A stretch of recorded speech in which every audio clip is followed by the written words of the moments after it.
Wilbur Sargunaraj.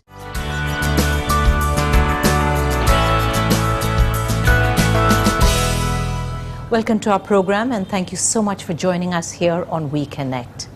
My guest today is Wilbur Sargunaraj. He calls himself a performing artist. Now I'm going to figure out what that actually means as we go along. He's here in the city on a very, very brief visit and we're extremely happy that he could give us of his valuable time today. Wilbur, thank you so much.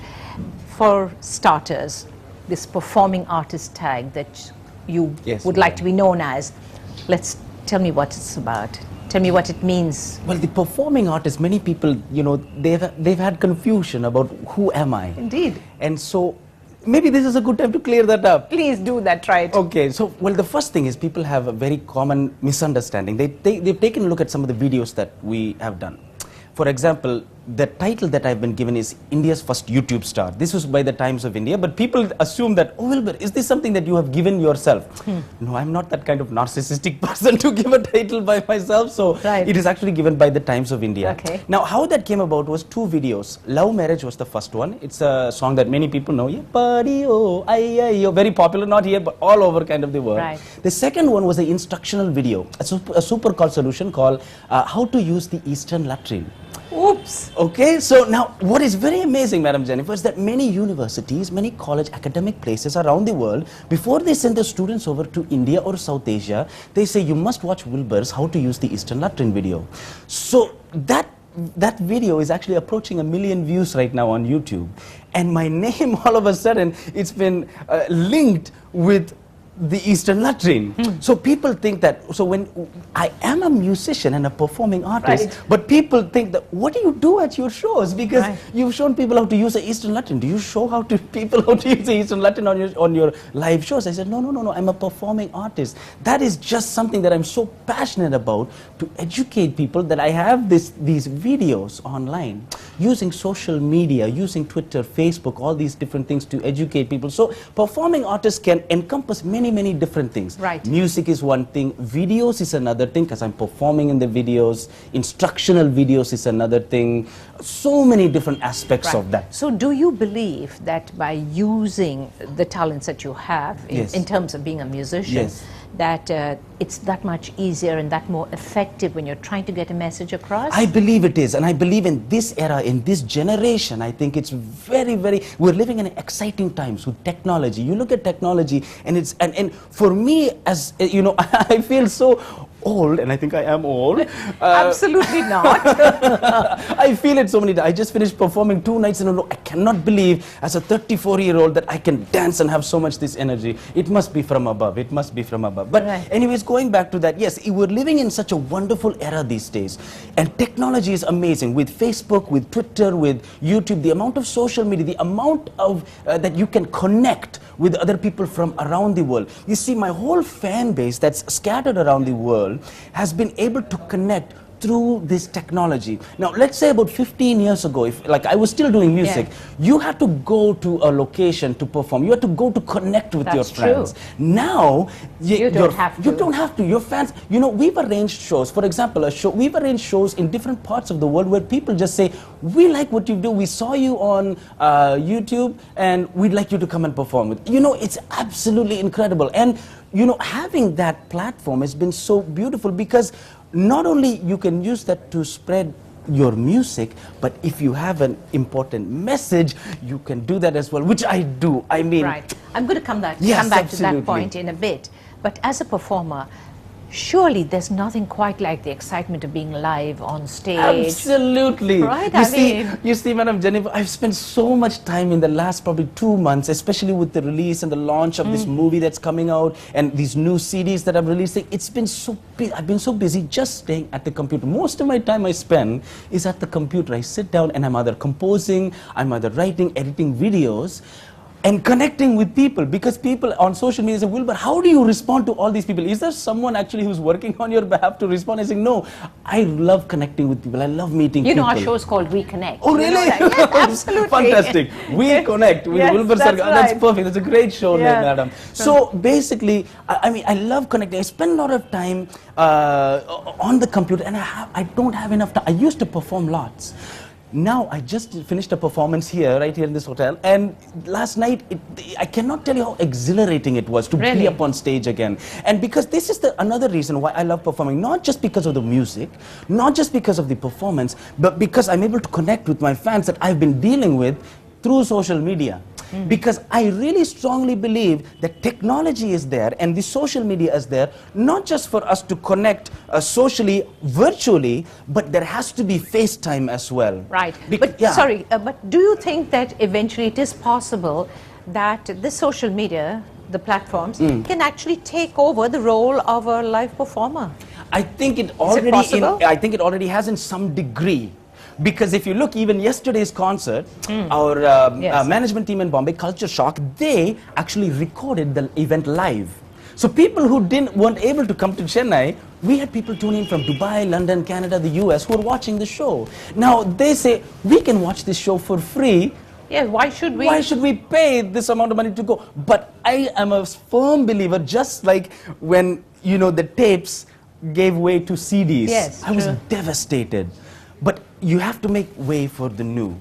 And new formats are always going to come. CD is going to come, obviously it's a great format. In the same way, when you have a live performance, but see, nothing can beat the live performance. Just the way nothing can beat an album cover when you see a CD, because everything nowadays is MP3 format. Yes. It's floating around there somewhere, the music. Right. But nothing can beat, you know, I'm the kind of person that, you know, like Michael Jackson, when the album comes out, I like open up, who did the bass, who did the drums, who did that, and I'm like reading through all the credits, and I'm reading, where did they record this? I love immersing myself in the art, because that cover is art in itself. But nowadays, with virtual media, with all the social media, the music is just flying around. Right. And people also with social media, it's all about 5 minutes of fame now. Right, that's true. I'm not about 5 minutes of fame. You know, people, when Love Marriage came out, that's the song that, which in a sense made me popular.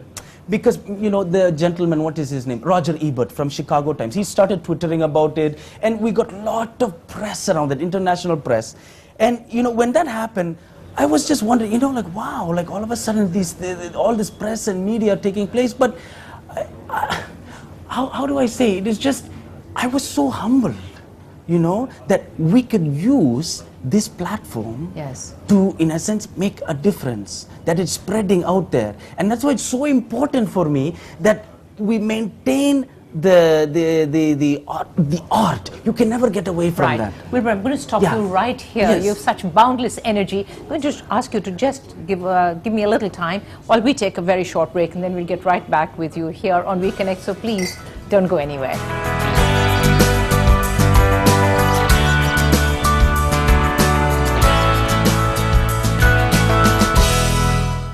Wilbur Sargunaraj is my guest here on We Connect today.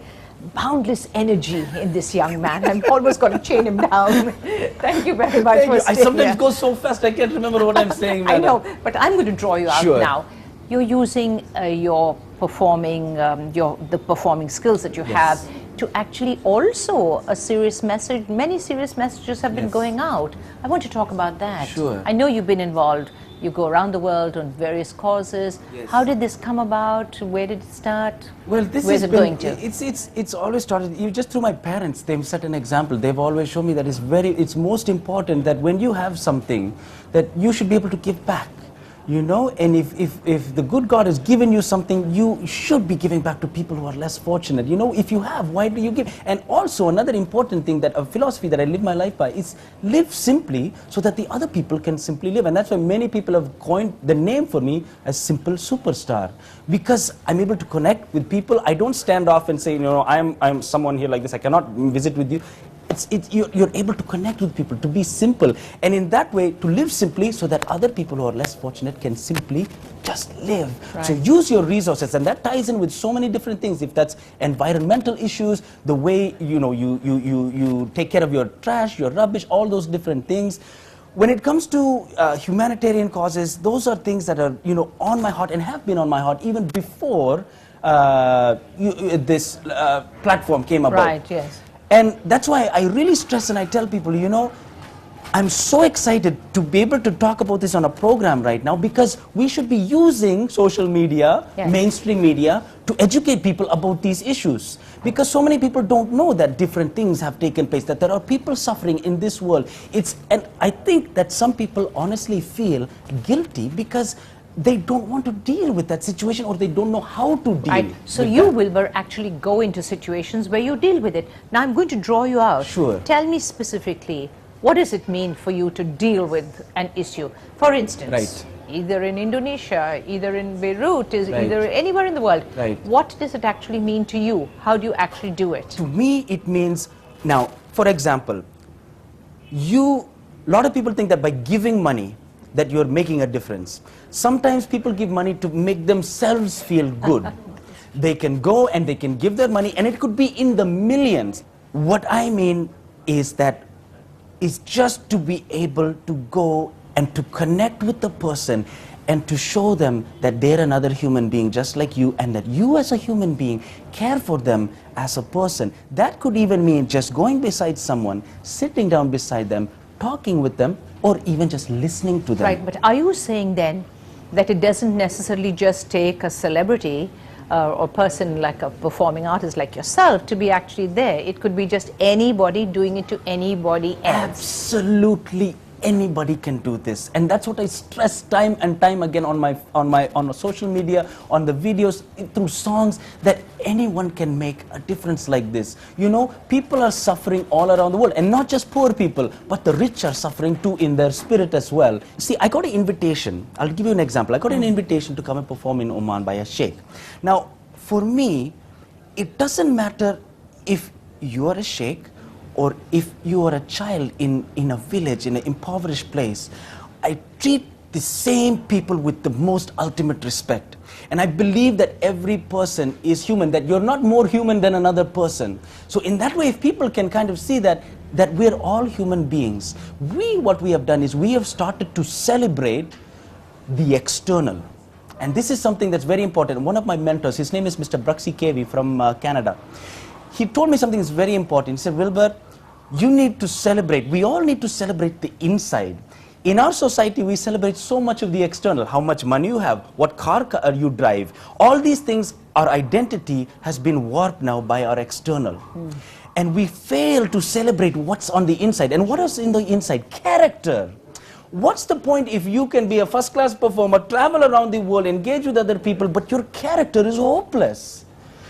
For me, it is so much more important that I develop a character so that I can engage with, for example, the rich sheikh in Oman, not look at him going, what kind of opportunities can I get out of this? No, I'm here because you're a person, I connect with you, and then I look at the same impoverished person in the village and say, you are a person, how can I connect with you? So the treatment of people on the same level is very, very important. And that's people know me for taboo issues, and let's talk about a taboo issue. How to use the Eastern Latin, that was one taboo issue.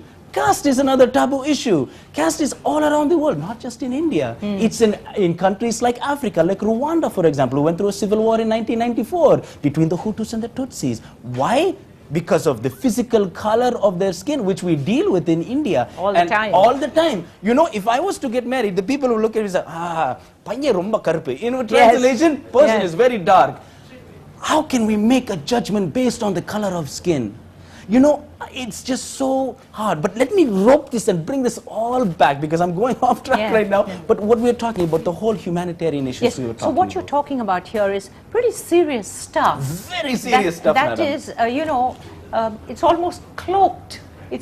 I think that's the right word. It's sort of cloaked under what you're doing as a performing artist. Yes, that is. And I think that's probably where the success lies, would you say? Maybe. You know, I think that if I have this platform, and especially with music, and a lot of times my music is very humorous, people come and they dance and they have a great time, why not put in there a message that is a serious message that can make people start to think? Right. Next question Yes. then. How are you so sure that you're making a difference? Well, What's the way? What's the measure? How do you judge your response? I think that's through people actually who can, ultimately at the end of the day, when I die and stand before the God in heaven, He's the one who's going to see if I've done a good job or not. Yeah. But I mean, when I look at for personal satisfaction, sure.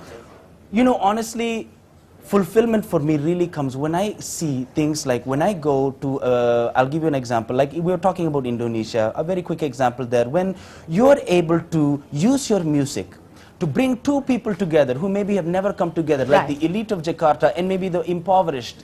When you use music and say, you know, let's bring these children to come and perform at my show, I have this opportunity to get, I have the power to, in a sense, bring them there. They come perform, the elite in Jakarta look and say, wow, here's these children. Where have they come from? Yes. Great. The same thing. A good example. Another person came to do some video in Bombay. I took them to a slum, Antop Hill. Yeah. We did a workshop. I love doing workshop for children, like a global music workshop to teach them music and rhythm and dance from around the world. I took him there to take some photo. He had never actually been to this place and never interacted with those type of people from Bombay. That for me, when he came and he said, Wilbur, you changed my world today. Right. That for me was fulfillment. Right. Wilbur, more from you on that particular point when we come back. Another short break here and reconnect. Please, as I always say, don't go anywhere.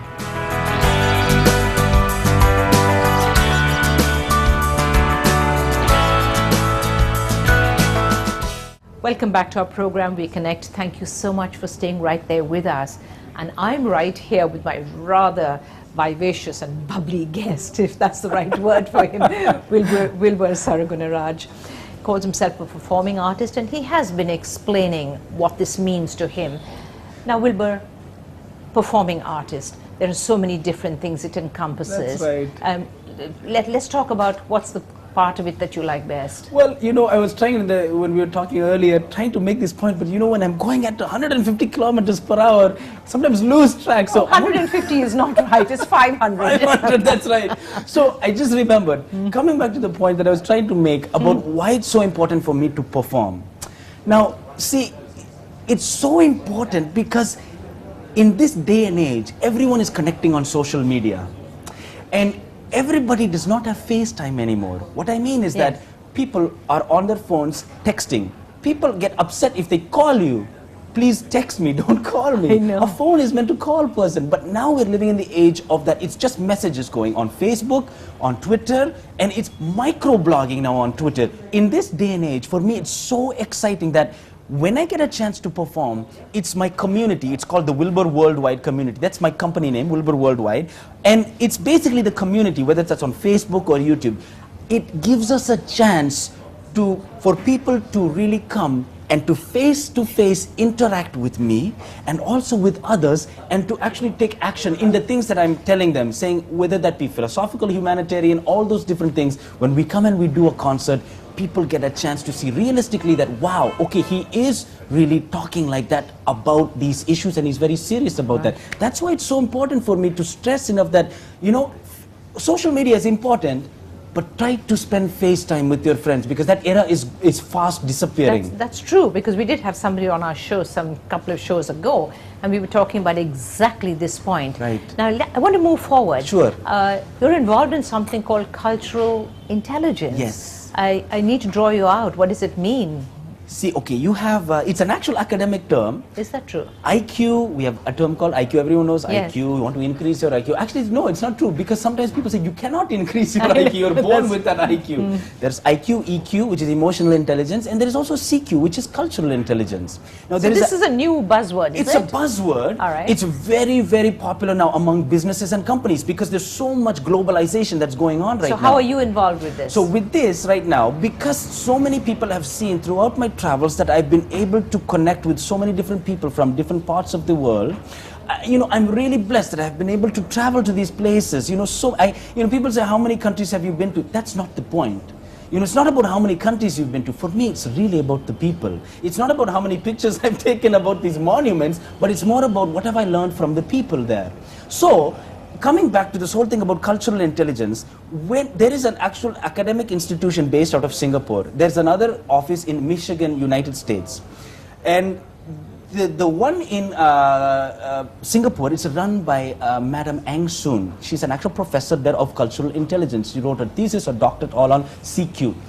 Their team saw the videos that I was doing, whether that be dancing with a Maasai, or being in Hong Kong, talking to a Chinese person, or in Cambodia or Thailand, all these different places, or in Rwanda.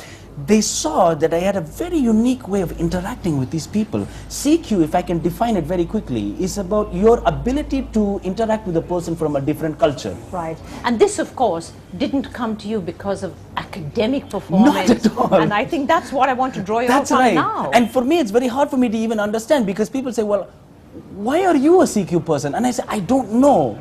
Because I was born with a passion for engaging with people from different cultures. Wilbur, you were not particularly interested in studies and pursuing an academic career, and that hasn't bothered you in the least. No, my education has been, honestly, people say, Wilbur, they first think that I'm very rich just because I'm like a popular figure, but that's not true.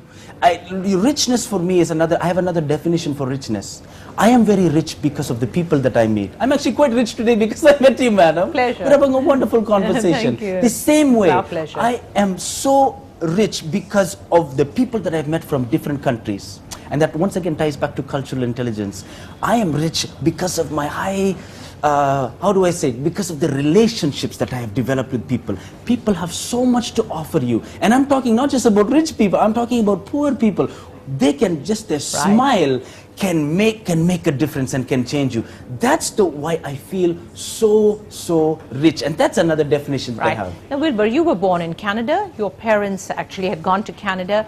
You've come back and you now perform all over the world. So let's get it from you.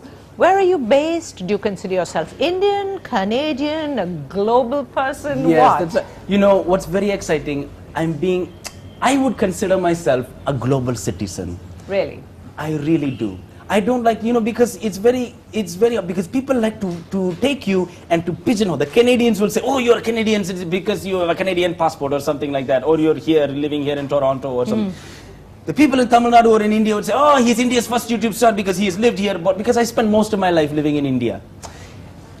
How can you define yourself? So which is your base then? My base right now, I am living right now in Toronto, lot of times. But see, a lot of times I'm on the road somewhere. I lived in Japan for a year. Right now, I'll be in Australia for about 2 weeks in February. We're doing a tour there in February. I'll be coming back to shoot the movie, the Simple Superstar movie, in April in India. And so, with all these different trips going around and meeting all these different people, I really consider myself a global citizen. I really don't like to base myself on just a piece of paper. I really consider myself a global citizen through the conversations, through the meetings, through the travels, through all these people that I have met. The people who know you, the people who like you, the people who are your fans, what do they consider you to be? A performing artist? They come me with one name, madam, a Simple Superstar, which is the name of the second album that I released. Because I've been able just to talk with them, and they really consider, you know what, he is a very simple person. He's not a superstar, because I don't want to offend the Rajinikanth fans. Yes, that's right. I'm a simple superstar. I don't consider myself, I am just a very common person, and it's my vision statement, madam, making the common extraordinary, taking common things and making them extraordinary. Right. Wilbur Sargunaraj, it's been my absolute pleasure to talk to you. I love your boundless energy. Thank you so much, madam. Grateful to you. It's been wonderful to be on We Connect right. here. Well, that's all we have time for, and I am almost reluctantly letting my guest go. But don't forget to watch this particular show. In fact, watch every single We Connect, Friday nights at 9:30. And until we are with you again, you take care. Bye for now.